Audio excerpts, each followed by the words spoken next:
Welcome back inside a Week 4 edition of Inside the Huddle. We're changing things up. Clint Brakebill, Kale, Emerald Globe News, changing our location, that is. Yeah, we're getting outside the studio. We want some fresh air. Yeah. What better place to be than a beautiful Dick Bivens Stadium on a breezy Wednesday afternoon. Got an awesome stadium. We got an awesome day, a little bit of wind, but that's just kind of where we live. I'll take it over snow, man, let me tell you that. Yeah, because we're getting closer and closer and closer to those games where we're freezing on the sidelines. Yeah, we'll take the Friday nights that we've had, maybe a little bit of rain on this upcoming Friday, but we've had 3 beautiful Friday nights, and 3 beautiful Friday nights have been had by the Spearman Lanes. Oh man, 12 quarters, haven't given up a single point goose egg so far for Spearman, man. That's just hard to do. I don't care who you play, I don't care who they say they played or who they have not played. Yep. It's hard to do. Yeah, and now they're going to have another test this week, and they're going to go in, and as you were kind of joking, that coach probably doesn't love us talking about the streak, because now it's talked about. It's kind of like that no-hitter in baseball. You're not allowed to talk about it, right? Oh, no. We've talked about it. You were talking about it. I mean, you got Zach Martin and Spearman doing a story on it. I mean, he's just like, guys, you guys are killing me. Coach Whitten hates it, but it has to be talked about because it is recognition and respect for a Spearman Links team that's going to have to battle, especially when it comes to district with Canadian Children's Friona. I mean, just really good teams, and they got a big one Friday with Stratford. Yeah, and a Stratford team that's have taken their bumps this year, but they're still going to bring physicality almost any time they take the football field. They're too well coached, and Coach Whitten knows that, and they're too well coached, and they're going to try to keep the ball away from Spearman. That'll frustrate a defense, anybody. Yeah, you can't go in overconfident against Stratford. No, I don't think at this point you can go in overconfident against anybody because we've seen this too many upsets this year. Another team that's rolling right now, too, is Clarendon, and you've seen the sustained success for them over several seasons. Yeah, Gary Jack started in 2016. Now Clint Cockett's kind of rolled in with it last year. 22-5 since 2016. They go 3 rounds deep last year. They lose it to Quan Oliver. They lose Cortez.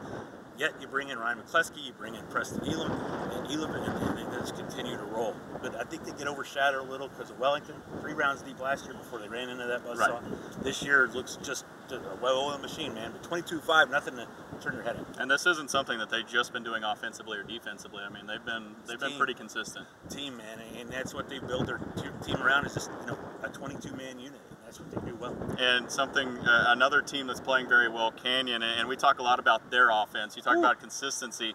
Now they put up 40, 40, and 50 in 3 weeks. I mean, Lawton Reichel has that offense rolling. Most improved player in the Panhandle. I'm going to keep saying it. Lawton Reichel, and the best offense in the Panhandle right now belongs to Canyon. What about Emerald High? Emerald High, yeah, and the way that they're playing in the second half, it's probably not the way Chad Dunham wants it to go, to where you're kind of stressing at halftime. But I don't know what he's saying at halftime, because all 3 of his halftime speeches have worked because they've come out and performed in the second half. You've seen him speak. Yeah. Right? Yeah, I mean, you come in the halftime, you're losing. He motivates you with some, remember the Titan stuff. The next thing you know, you go out there and you don't want to run through a wall. That's just Chad Dunham. And they get a pretty fun matchup this week. Oh, Battle Bell Street revisited, and that's always a fun matchup. Randall's kind of hit a snag right now at 0-3. Injuries have been the big thing for Randall, but Jay Sean Barrow will probably play this whole game on Clint, and Nix can get back because he's just such a difference maker. Yeah, and a lot of new players at those positions that are still kind of getting settled in for Randall. So I think that they're going to keep improving as we near district. Yes, I agree, and hopefully this will be a competitive matchup on Friday because it's just a fun game, and it's fun for fans. And we head south to another team in 4A is Hereford. They're playing pretty well right now. Speaking of Randall, Hereford got a big win over them, and they got Dodge Delosier back. I was able to see him throw a touchdown pass on his first throw of the season. Not only Dodge Delosier, and yeah, great to see him back. Yep. And how fast did he come back? I mean, you thought this kid might be out 6 weeks, but they got the man and the myth right now.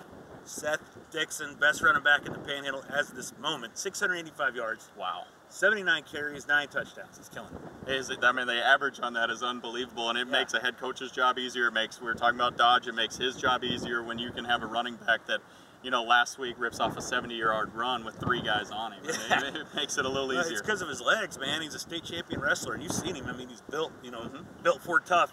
No pun intended, but that's just who he is. He's just that kind of back. And they go to Estacado, team that's been tested, hasn't been beaten. Caprock saw it last week. I think with Tariq Williams, that's a better game. Yep. But athletes everywhere. D-line that's very physical, very big. So this will be a test for Hereford. I'm excited for that game. And of course, Estacado, it's going to be another one of those good running back matchups. We got to see that in the second half last week with Barrow and Dixon. Now we get Jeremiah Dobbins and Seth Dixon in this one. I think it's more. I agree with that, but I like that D-line. I saw that D-line dominate last week against Caprock, so they're physical. They're huge, too. They're very big. So just a fun game all the way around. I like to see Hereford pull this thing out. And then we're talking about momentum riding into a game. WT High and Wellington doing both of those things. Wellington had their first test against a Texas school, handled that. West Texas High now, they beat Stratford and Groover in back-to-back weeks. And what a game against Groover, huh? Wow. I mean, down 23-12, you roar back in the fourth quarter with 22 unanswered. Everything's kind of going right with them. Avion Cruz is playing well. Their defense, Jaron Adams had a pick 6. I think Jonah Villanueva is playing really good in the secondary. Then you have Wellington, who everybody knows is the team this year. If they want to do it, this is the year they're going to do it. Trevor Roberson had 9 pancakes last week against Abernathy. JoJo McKnight ran for 100, threw for 132. 7 Wilbur had 13 tackles. They don't have a weakness. No, I mean, and they kind of have, you look for star players. They have one on defense, they have one on offense, skill position, then offensive and defensive line. I mean, they're a complete football team. I don't think Wellington has seen the speed that West Texas High brings, you know, and that could cause problems, but I don't think West Texas High has seen a complete team, maybe Canadian, as they've seen with Wellington. So this ought to be a fun matchup. It's Cincinnati, so I know Coach Flowers is happy about that. They want to bring a big crowd out. But kudos to Stephen Flowers in this scheduling, by the way. Canadian, Groover, Spearman next week, Wellington. Wow. Yeah, he's not holding back anything in his non-district schedule. No. And they're going to have a pretty tough time when they get into district as well. No, Panhandle's waiting. Yeah. Yeah. So anyway, another fun week ahead. I can't wait. Yeah, it's going to be a lot of fun. We'll be back here next week. Everybody enjoy the games on Friday night.